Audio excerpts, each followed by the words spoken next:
Da s Petrom sodelujeva na literarnem področju že od leta 1978, ko smo osnovali Hotenjo. Mi smo bili tista prva trojica, ki smo jih postavili takrat. Tretji je bil kdo? Boris Kumar, ki pa ne živi zdaj tukaj. Tako kot je rekla Saša, je tudi mene avtor mučil s tem romanom. Mučil, trpil sem zraven in sem mu dal potem tudi eno tako ime, dokumentarno-fantazijska srhljivka.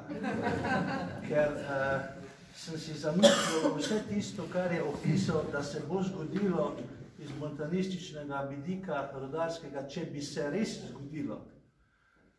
In to, kar je vprašal kolega Šarek, je možno, ampak zato je to potrebna široka debata.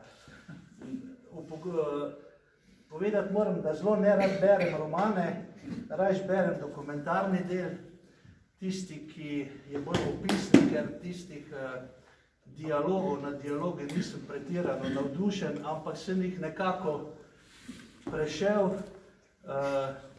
predvsem zaradi tega, ker so bili pisani v tem našem rudarskem dialektu, čeprav lahko rečem, da ni toliko rudarskih izrazov, koliko je nasplošno tega dialekta. V samem romanu sem pa se vprašal o teh opisih naše okolice, ko je Peter pisal, kakšne so potke sem pa tja, pa v Škale, pa v Plešivc, pa okrog jezera in tako naprej. Sem si zamišljal, kako bi to nekdo drug doživljal, ki ni iz naših krajev. Ta opis, ne vem, bi mu bil samo opis, nam pa je spomin. Mi smo po teh krajih hodili in točno vemo, da je to tako bilo. Tudi dokumentarni del o EKK-ju, to je elektrokemijski kombinat, ki bi se naj imenoval, ali energokemijski kombinat, se ga bojo starejši verjetno spomnili, mlajši pa ne. Takrat jaz sem še bil otrok, ko se je to dogajalo, pa smo kljub temu slišali starše, ko so imeli razne komentarje na to. Se pa še spomnim, da je tista oprema ležala proti Šoštanju in smo tam po njej skakali. Sama ta montanistična zadeva bi imela veliko možnosti za debato. Dejansko je prelitje jezer možno, dejansko pa seveda napraviti ponton pa ni možno. Ker je jezero pregloboko. Razen, če bi bil plavajoči, ampak dobro, to je samo moje mnenje. Po drugi strani je nekaj opisanih tudi o tektoniki doline. Moram povedati, da tisti tektonski prelomi nič ne vplivajo, zato ker je cela dolina sedimentacijska in je vse skupaj nastlano z enimi usedlinami, ki same po sebi delujejo malo drugače, ampak je pa res, da prepuščajo vodo. Torej, pritegnilo me je pa tudi to, da je Peter v romanu opisal tisto, kar si pravzaprav mi ne želimo slišati. Torej, ravno tisti srhljivi del, kaj se bo zgodilo, kako nas bodo čipirali, kako bomo energijske napitke pa hrano jedli, kako se bojo razni signali pretakali in nas vodili. Vse to je skupek tega romana, o katerem lahko rečem, da je bil težek, ampak zanimiv za branje. In sem si tudi kar precej spiskov naredil, tako da morda bom še kaj več potem povedal v nadaljnem pogovoru. Tudi meni so recimo ti izrazi, sodobni aplix, come from, mortatorija, come from. Prvega nisem zapopadal, bolj ko gre pa proti koncu knjige, se pa bolj prijedne. In tudi taka značilnost te knjige, da te zagrabe. Nisem mislil prebrati, sem mislil izbrane poglavje prebrati, ampak sem jo zaključil, da so treh zudrijeva. V redu, drugi krog. Drugi krog.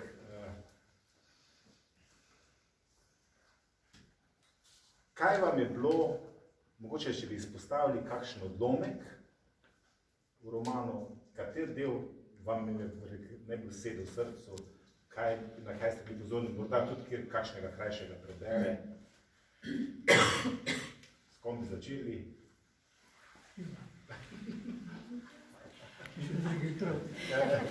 Prej smo s tabo, no pa še začeli, boš prej vernik.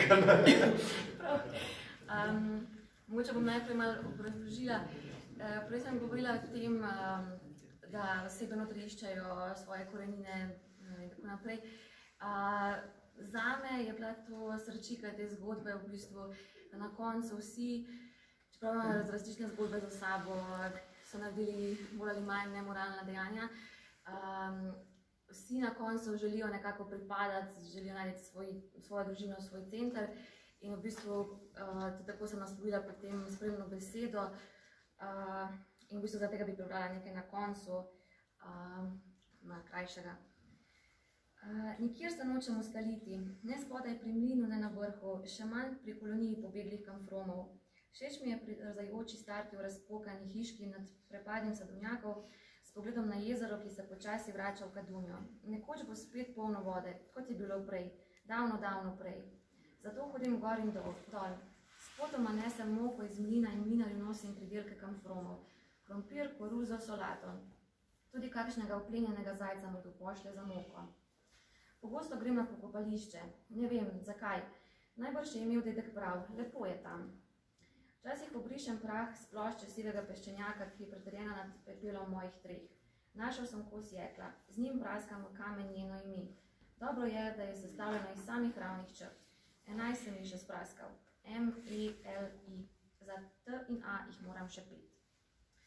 In tu na koncu naš eden junakov v bistvu nekako najde svoj pristan in v bistvu na grobu svoje družine, ki ga redno obiskuje, najde nekakšno zatočišče in to je bilo v bistvu meni eno lepših sporočil tega romana.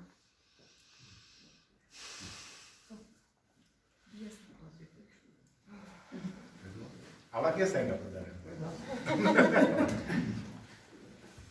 Piko nogavičko. Dogaja se na koncu uradnega dela poroke stoletja, ko oče Želina ima nagovor. Poroka se seveda v Vili Bianca dogaja. Glavni akter je Vilko. To ne piše v tej knjiži. Ja, pa piše Vila. Vila pod gradom, nekaj takega. Pa se ni varno, ne. Vilko pa je užival v svojem ozvočenem glasu, s katerim je napolnjeval avlo, je za konec povedal.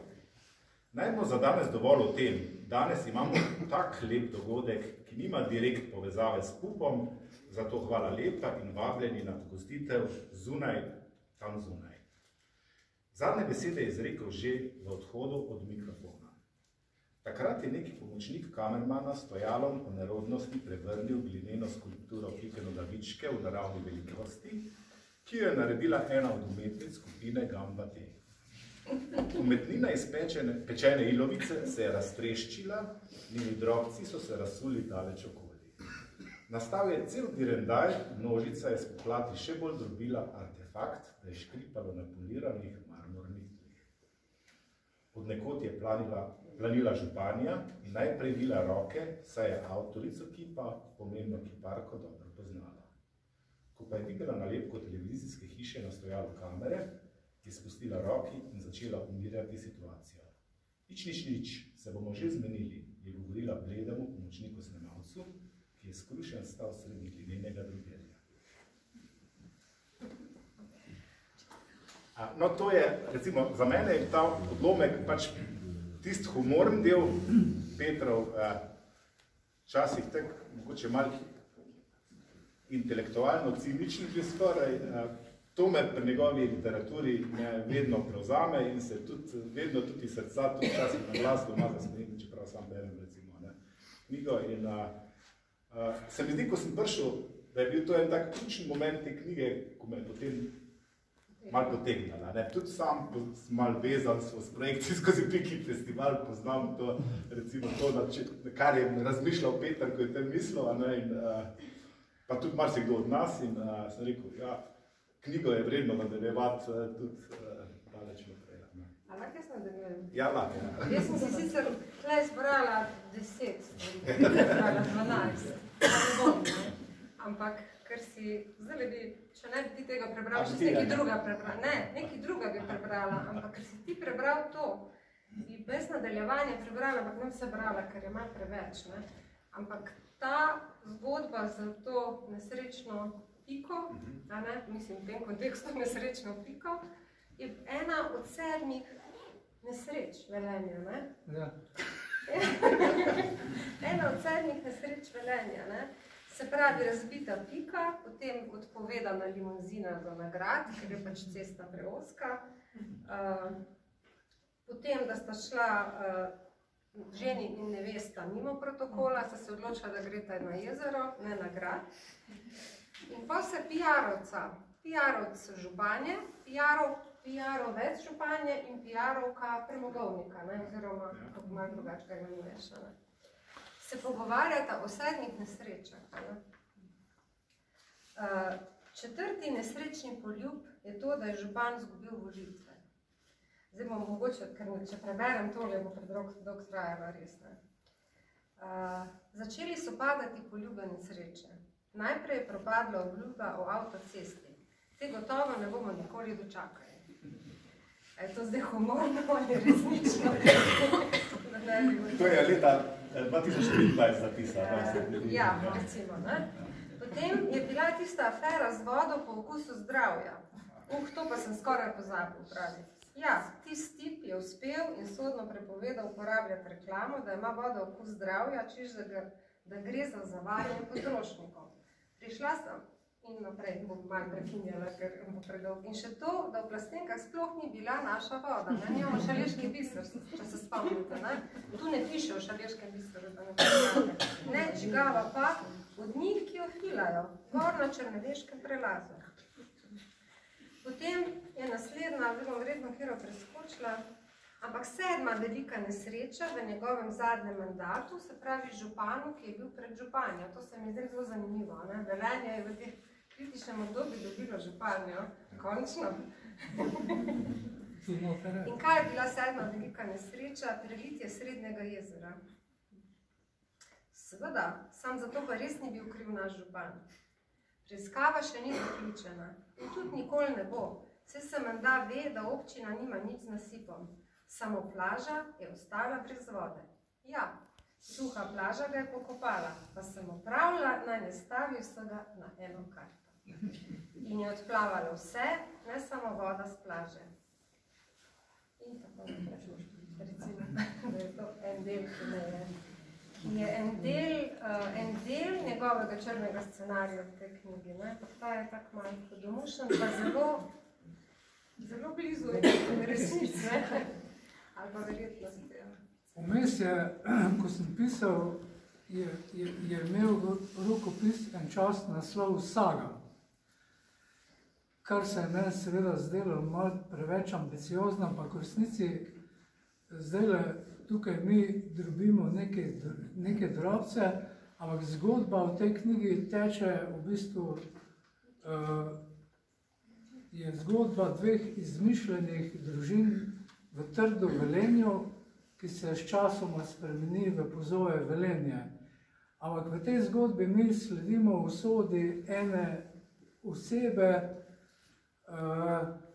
ene ženske, Melite, ki se pravzaprav knjiga se konča, ko se njen pepel hrani v pokopališče v Plešivcu. No to tako, da malo razkrijem zgodbo, če ni preveč, vse ni važno, mogoče vas bo še bolj potrpil.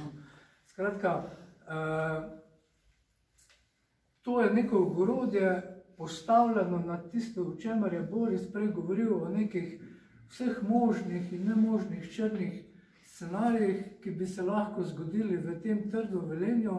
Na koncu se zgodi, da v knjigi v bistvu spreminjajo premog v plin, in ta plin nekako pride tukaj nekje na območju, če bi primerjali z resničnim Velenjem, nekje med kulturnim domom pa med starim Velenjem ven, in to je razlog, da se celo osrednji del Velenja pravzaprav preseli na ponton, za katerega Boris pravi, da se v resnici ne more zgraditi. Pravi, da ni samo futurizm, da je bolj tudi znanstvena fantastika. Jaz le nekaj dodam. Meni se zdi to, jaz namenoma nisem hvatila, ne vem, koliko v knjigi, koliko povedati, da pravca ne odtegneš. Ampak zakaj, poleg tega, kar sem povedala, zakaj je bilo meni težko, jaz se z veseljem pa malo še prebrala, mislim še enkrat in za to zgodbo zdaj, ker na koncu sem se vprašala, kaj pa, če je vse to res.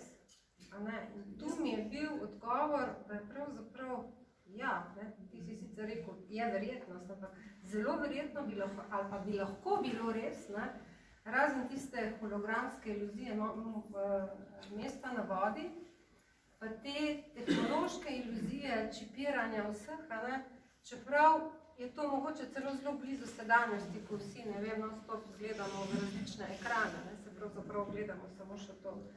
Hkrati pa seveda situacija današnja, v kateri se znajdemo, in v bistvu ta črni scenarij, se pravi, ne bom vsega povedala. Povedala sem že prelitje Srednjega jezera, kot 7. nesreča, potem ni avtoceste, kot ne vem, ki je 4. nesreča, ampak potem je še naprej, zgodba se ne konča s Tež 6, dobimo tudi Tež 7.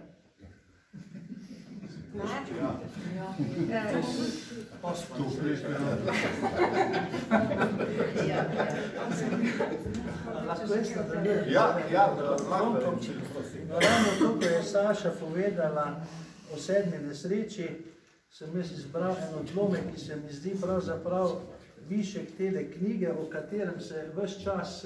katerega se ves čas zadeva vrti.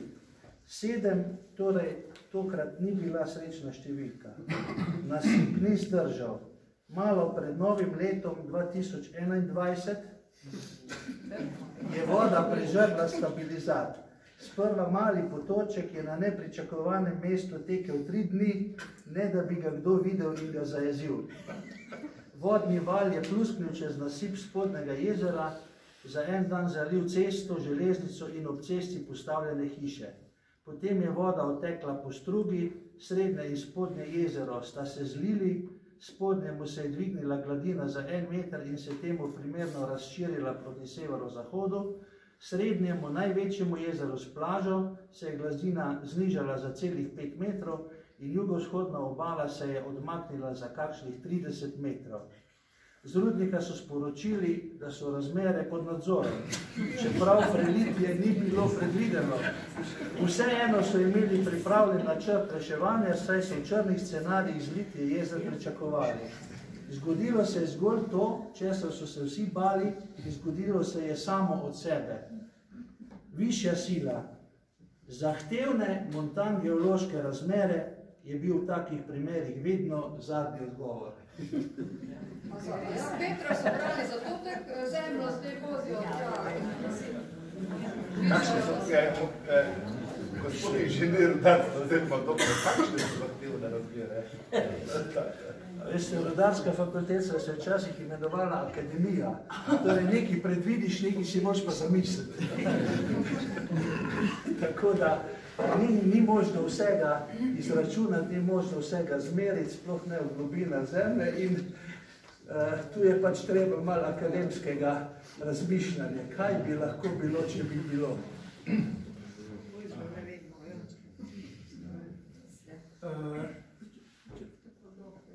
Ko boš doštudiral. Matjaž je prej rekel, da bo mogoče povedal kaj vse v tem času, ki ga zdaj živim. Kot zanimivost mogoče rečem samo to, da v tem času zdaj, in to govorim zaradi čist kratkega odlomka, ki vam ga bom prebral, v tem času zdaj pravzaprav vse bolj postajam kot človek star foter, kot pisatelj pa vse bolj vnuk. In se ukvarjam tudi, bi rekel, zdaj, ko sta oče pa mama odšla, se ukvarjam v bistvu z njunima staršema. Nekaj z ljudmi, ki ne samo, da jih nisem poznal kot ljudi, ampak jih zaradi okoliščin pač nisem poznal tudi fizično, ker sta oba stara očeta zginala za cajta vojne. In nekaj takih vložkov sem si v tej knjigi privošil, nekaj literarnih, nekaj sem citiral Cankarja in tako naprej. Skratka, v knjigi, v tisti zgodbi so gor navešane na stvari, ki nekaj meni intimno veliko pomenijo, nekaj jih vsi poznamo, nekateri se bojimo. Skratka, tako nekako je ta roman sestavljen in odlomek, ki je tukaj noter vnešen, je odlomek o mojih starih starših. Domlov Tonč je vzel hotonsko Pepo za ženo in ko sta se poročila, sta si spretna, kot sta menda bila, izgovorila pri duhovnih bivališča v Farufu. Tako so pravili hiši ob cerkvi na spodnji strani ceste. Ime je nenavadno, saj v Plešivcu ni bilo fare.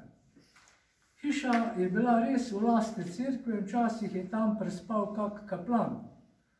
Zakonca sta kot vsi tiste čase živela čisto drugače. Od drugih sta se ločila samo v tem, da sta se udinjala cerkvi. Tonč je postoril to in ono, kar je bilo treba, Pepa je čistila cerkev, pekla hoste in oba sta znala v turnu tarjančiti. Kadar ste skupaj zlezla v cerkveni stolp, so vsi trije zvonovi v njunem pritrkovanju zapeli, kot da bi njune roke in noge poganjale cel orkester.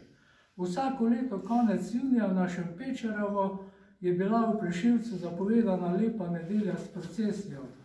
Ta je šla preko njiv blagoslavljati predelke. Ko pa so zapeli zvonovi, je včasih celo obstala, saj so ljudje odprtih ust gledali v vrh cerkvenega stolpa, kjer sta Pepa in Tonč bolj igrala kot pritrkovala. Imela sta 4 otroke, 2 hčeri in sin so preživeli, prvega sinka so pokopali ob zidu, kamor so zasuli komaj rojene nekrščene dojenčke. No in tajna teh hčerk je bila moja mama. Skratka, take stvari se najdejo v tej knjigi, ki je v bistvu, kako se je rekla, futuristično, zgodovinska. No, skratka... Pa malo znanstvene fantastike do tam. Pa srhljivke. Peter, tole me zanima, prej smo se že malo pogovarjala, preden so prišli obiskovalci, o teh tvojih formah tvojih romanov, tudi v teh vmesnih delih, kot so Zgodilo se je, kar je konkretno v tem romanu, pa vmes so kot nekakšni izpisi teh glavnih karakterjev v obliki šaleškega kariernega leksikona. Poznamo biografski, šaleški, tu je pa karierni, nekatere strani so tudi prazne. Tudi zdaj si omenil te citate, ki si jih dal, mogoče od katerih, zakaj, kako je to služilo tej formi romana, vse skupaj? Kot sem prej rekel, že pri prvem romanu mi je rekel Robi Titan Felix, zmeč to modernistično sranje ven, pa bo v redu knjiga. No, ampak jaz imam ves čas nekak željo, da malo eksperimentiram v svojih tekstih in recimo ta roman Mesto na vodi, se na začetnih straneh v bistvu poveže z zaključkom romana Zahod jame, saj se lika, ki se v bistvu srečata v romanu, na zaključku romana Zahodu jame, se tukaj ta prizor v tem romanu na začetku ponovi.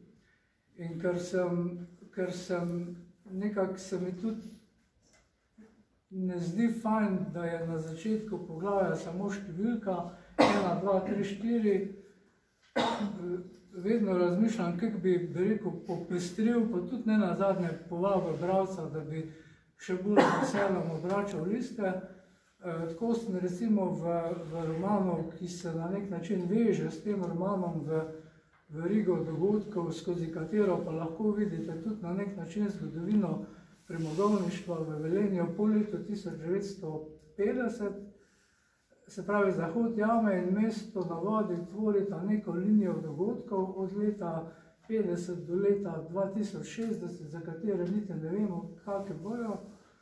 ampak v romanu Zahod jame sem ta poglavja prekinjal z nekimi elektronskimi pismi med glavnima likoma v romanu. Tukaj sem si prvošel, bi rekel, en drug način, da sem poglavja prekinjal z CV, se pravi z osebnimi opisi likov, ki nastopajo, kako bi se lik predstavil, če bi šel iskat službo, ne? Ali pa in v bistvu nekako v tem romanu, v tistem časopisu Naš čas, v Trdo Velenje, ki je na las podoben časopisu Naš čas iz Velenja, v bistvu v tem časopisu podaljšam življenje do leta 2060, saj jemljem citate iz časopisa vse do leta 2060. Se pravi, to, kar je v romanu do leta 2020, so realni podatki, prepisane iz časopisa tega Velenja. Pa bojo realni. Ja, naprej so pa v bistvu podatki, ki so iz časopisa, ki bojo išli na podlagi tega dogajanja v tej knjigi. Kaj pa, če si ti vizionar? Ne. Znanstveni fantastik. Vse piše na koncu, da je vse zmišljeno. Zaščita pred sodiščem, če se kje prepozna. No tole, recimo, enega od teh, prej sem pač od Borisa prebral, ko sem ga predstavljal, ta se mi je zdel mogoče tudi zato, ker sem se mogoče tam večkrat zadrževal. Zapis izgodilo se je, ker neke te stare si povzel, neke so pa pol, kar se je pa zgodilo v prihodnosti, v romanu, je pa recimo zapis za 21. september 2034. 21. september 2034 je v dirki za svetovni pokal 12 cm modelov, ki je potekalo v ljubljanskem koseškem Bajerju, slavil vodni klub vodnih modelov Zoo Station z našega jezera. Dosegel je prvo mesto. Stavlja se ne v svoji tam nazadnje. 20. septembra leta 2039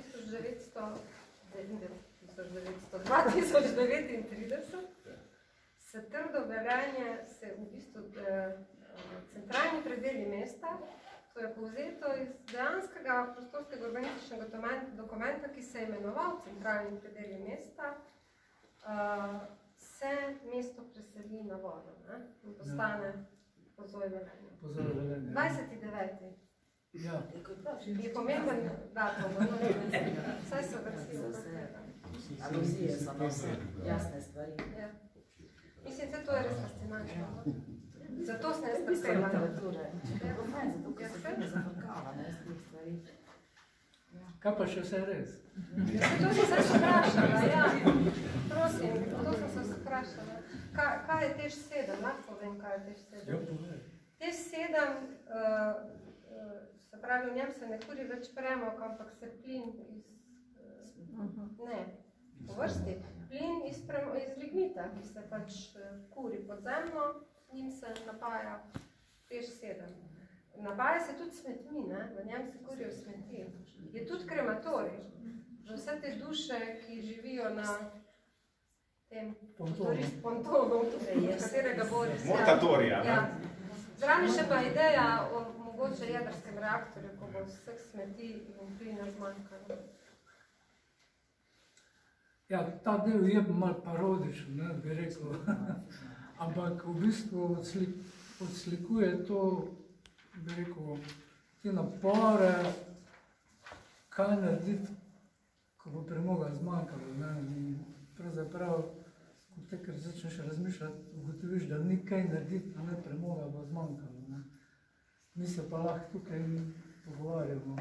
Zato se mi je zdelo ta roman v bistvu tudi nekaj, sem imel željo, ali pa imam še vedno željo, da bi se bral tukaj v Velenju z drugačnimi očmi, kot se bere, kot se bo bral po drugih delih Slovenije. Namreč mi je strašno zanimivo in bi vam želel prebrati, včeraj je šla slučajno, nismo imeli zmenjeno. Matej Krajnc je na svojem blogu objavil čisto kratko recenzijo tega romana, to je prva recenzija. Matej Krajnc pa ni kdor si bodi, ampak je pisec spremne besede prvega romana mojega, in sicer Pristanek kukavičje jajce.